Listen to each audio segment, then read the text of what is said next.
നമസ്കാരം. ഓട്ടപ്രദർശനത്തിലേക്ക് എല്ലാ പ്രേക്ഷകർക്കും സ്വാഗതം. കഴിഞ്ഞ ദിവസത്തെ ഓട്ടപ്രദർശനത്തിൽ ഈ ഓപ്പറേഷൻ സിന്ദൂർ എന്ന് പറയുന്നത് അവസാനിക്കുന്ന പരിപാടിയല്ല, നാളെയും തുടരും എന്ന് നമ്മൾ പറഞ്ഞിരുന്നു. അത് അക്ഷരാർത്ഥത്തിൽ ശരിയാകുന്നു. അത് ഇന്ന് രാവിലെ സർക്കാർ തന്നെ പ്രഖ്യാപിക്കുന്നു. ഓപ്പറേഷൻ സിന്ദൂർ തുടരുകയാണ്, അത് നിർത്തിവച്ചിട്ടില്ല. കാരണം പാകിസ്ഥാൻ സാഹസത്തിന് വീണ്ടും മുതിരുകയാണ്. അതിർത്തിയിൽ ഷെല്ലാക്രമണം അതിരൂക്ഷമായി തുടരുകയാണ്. അവർ ഗ്രാമീണരെ കൊല്ലുകയാണ്. നമുക്കതിൽ പ്രതികരിച്ചേ പറ്റൂ. മാത്രമല്ല, കഴിഞ്ഞ ദിവസം 15 സൈനിക കേന്ദ്രങ്ങൾ, ഇന്ത്യയുടെ വടക്ക് കിഴക്കൻ മേഖലകളിലെ 15 സൈനിക കേന്ദ്രങ്ങൾ ആക്രമിക്കാൻ പാകിസ്ഥാൻ്റെ ശ്രമം കഴിഞ്ഞ ദിവസം ഉണ്ടായി. അതിന് മറുപടി കൊടുത്തേ മതിയാകൂ. ആ ശ്രമത്തെ ഇന്ത്യ ശക്തമായി പ്രതിരോധിച്ചെങ്കിലും പാകിസ്ഥാൻ്റെ സാഹസത്തിന് മറുപടി കൊടുത്തേ മതിയാകൂ. അതിനുവേണ്ടി ഓപ്പറേഷൻ സിന്ദൂർ തുടരുകയാണ് എന്ന് കേന്ദ്ര സർക്കാർ അറിയിക്കുന്നു. പിന്നാലെ പാകിസ്ഥാനിൽ നിന്നും വാർത്തകൾ വരുന്നുണ്ട്. ലാഹോറിലും റാവൽപിണ്ടിയിലും കറാച്ചിയിലും ഒക്കെ സ്ഫോടനങ്ങൾ നടന്നു കഴിഞ്ഞിരുന്നു. ഇസ്ലാമാബാദിൽ ഇങ്ങനെ സൈറൻ മുഴങ്ങുകയാണ് എന്നൊക്കെയുള്ള വാർത്തകൾ വന്നിരുന്നു. അതായത് കഴിഞ്ഞ ദിവസം മിസൈലുകളാണ് പാകിസ്ഥാനിലേക്ക് തേടിപ്പോയതെങ്കിൽ ഇന്ന് ഡ്രോണുകളാണ് പാകിസ്ഥാനിലേക്ക് പോയത്. ഇന്ത്യൻ ഡ്രോണുകൾ ഒരു മഴ പോലെ പാകിസ്ഥാനിലെ ലക്ഷ്യസ്ഥാനങ്ങളിലേക്ക് പറന്നിറങ്ങുകയായിരുന്നു. എന്തുകൊണ്ടാണ് പാകിസ്ഥാൻ്റെ വ്യോമ മേഖലയിൽ തീർത്തിട്ടുള്ള പ്രതിരോധം ഇതിനോട് പ്രതികരിക്കാത്തത്? ഇന്ത്യൻ മിസൈലുകൾ അവിടെ പോയിട്ടും എന്തുകൊണ്ടാണ് പാകിസ്ഥാൻ വ്യോമ പ്രതിരോധ സംവിധാനം പ്രവർത്തിക്കാത്തത്? ചൈന കൊടുത്തിട്ടുള്ള ഒരു വ്യോമ പ്രതിരോധ സംവിധാനം പാകിസ്ഥാനുണ്ട്.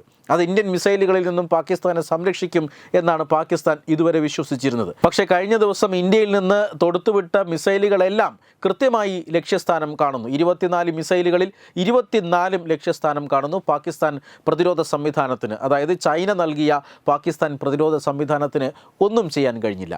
ഇന്ന് ആ പ്രതിരോധ സംവിധാനത്തിൻ്റെ ഹെഡ്ക്വാർട്ടേഴ്സ് വരെ ആക്രമിച്ച് തകർത്തിരിക്കുന്നു. ഈ ഡ്രോണുകൾ പാകിസ്ഥാനിലേക്ക് കടന്നിട്ടും പാകിസ്ഥാൻ പ്രതിരോധ സംവിധാനത്തിന് ഒന്നും ചെയ്യാൻ കഴിഞ്ഞില്ല. അതിനെ യാതൊരു തരത്തിലും സംരക്ഷിക്കാനോ സ്വന്തം മണ്ണിനെ സംരക്ഷിക്കാനോ ആ സംവിധാനത്തിന് കഴിഞ്ഞില്ല എന്നുള്ളതാണ്. അതേസമയം ഇന്ത്യയിൽ കഴിഞ്ഞ രാത്രി 15 സൈനിക താവളങ്ങൾ ആക്രമിക്കാനായി പാകിസ്ഥാൻ മിസൈലുകൾ എത്തുന്നു, പാകിസ്ഥാനിൽ നിന്നും വിമാനങ്ങളെത്തുന്നു, പാകിസ്ഥാനിൽ നിന്നും ഡ്രോണുകളും എത്തുന്നു. ഈ 3 സംവിധാനങ്ങളെയും ഫലപ്രദമായി ഇന്ത്യയുടെ വ്യോമ പ്രതിരോധ സംവിധാനം തടഞ്ഞു എന്നുള്ളതാണ്. പാകിസ്ഥാൻ മിസൈലുകളെ കൃത്യമായി ഇന്ത്യ ആകാശത്ത് വെച്ച് വെടിവെച്ചിട്ടു. പാകിസ്ഥാൻ യുദ്ധവിമാനങ്ങളെ ഇവിടെ നിന്ന് തുരത്തി. പാകിസ്ഥാൻ്റെ യാതൊരു കളിയും കഴിഞ്ഞ ദിവസം നടന്നില്ല എന്നുള്ളതാണ്. നമ്മൾ റഷ്യയുടെ S-400 വ്യോമ പ്രതിരോധ സംവിധാനം നമുക്കുണ്ട്. അത് എല്ലായിടത്തും വ്യാപിപ്പിച്ചിട്ടുണ്ട്. അതുകൊണ്ട് തന്നെ പാകിസ്ഥാൻ്റെ മിസൈലുകൾ ഇന്ത്യയിലേക്ക് വരാൻ സാധ്യത കുറവാണ് എന്നൊക്കെ വിശ്വസിച്ചിരുന്ന ഒരു രാജ്യമാണ്. പക്ഷേ S-400 അല്ല ഇന്നലെ ഉപയോഗിച്ചിരിക്കുന്നത്. ഇന്ത്യ സ്വന്തമായി നിർമ്മിച്ചെടുത്ത DRDOയും അദാനി ഡിഫൻസും സംയുക്തമായി വികസിപ്പിച്ചെടുത്ത ഒരു സിസ്റ്റമാണ്, ഒരു പ്രതിരോധ സംവിധാനമാണ്. CUAS ഗ്രിഡ് വ്യോമ പ്രതിരോധ സംവിധാനം എന്ന് പറയുന്ന ആ വ്യോമ പ്രതിരോധ സംവിധാനമാണ് പാകിസ്ഥാൻ മിസൈലുകളിൽ നിന്നും ഇന്ത്യയെ രക്ഷിച്ചത്. ഇത് ഒരു ലോറിയിൽ പോലും കൊണ്ടുപോയി എവിടെ വേണോ സ്ഥാപിക്കാൻ കഴിയുന്ന, അല്ലെങ്കിൽ ഏത് ഭാഗത്ത് വേണോ കൊണ്ടുപോയി വളരെ വ്യക്തമായിട്ടുള്ള അല്ലെങ്കിൽ വളരെ കാര്യക്ഷമമായ വ്യോമ പ്രതിരോധ സംവിധാനം ഒരുക്കാൻ കഴിയുന്ന ഒരു സംവിധാനമാണ് ഇത്. അത്യാധുനികമായ സംവിധാനങ്ങളും സെൻസറുകളും ജാമറുകളും അടങ്ങിയ ഒരു യൂണിറ്റാണ് ഇന്ത്യ സ്വന്തമായി ആത്മനിർഭർ ഭാരത് പദ്ധതിയുടെ കീഴിൽ വികസിപ്പിച്ചെടുത്ത ഒരു വ്യോമ പ്രതിരോധ സംവിധാനമാണ്. അതിൽ സർക്കാരിൻ്റെയും സ്വകാര്യ മേഖലയുടെയും പങ്കാളിത്തമുണ്ട്. അവിടെ DRDO മാത്രമല്ല, അദാനി ഡിഫൻസും ചേർന്നാണ് ഈ ഒരു സംവിധാനം ഒരുക്കിയിരിക്കുന്നത്. ഇതിന് പ്രത്യേകിച്ചും ഡ്രോണുകളിൽ നിന്നുള്ള ഭീഷണി, പാകിസ്ഥാൻ ഡ്രോണുകളിൽ നിന്നുള്ള ഭീഷണി അടുത്ത കാലത്തായി ഏറി വരുന്നുണ്ട്. ഈ ഡ്രോണുകളെ പ്രതിരോധിക്കാൻ സാധാരണ വ്യോമ പ്രതിരോധ സംവിധാനങ്ങൾക്ക് കഴിയില്ല. കാരണം ഡ്രോണുകൾ താരതമ്യേന ചെറുതാണ്. ഈ ഡ്രോണുകളുടെ വേഗത, അതിൻ്റെ ദിശ, അതിൻ്റെ ഏത് ടൈപ്പ് ഡ്രോണുകളാണ് എന്നുവരെ തിരിച്ചറിഞ്ഞതിന് ശേഷമേ ആക്രമണം നടത്താൻ സാധിക്കൂ.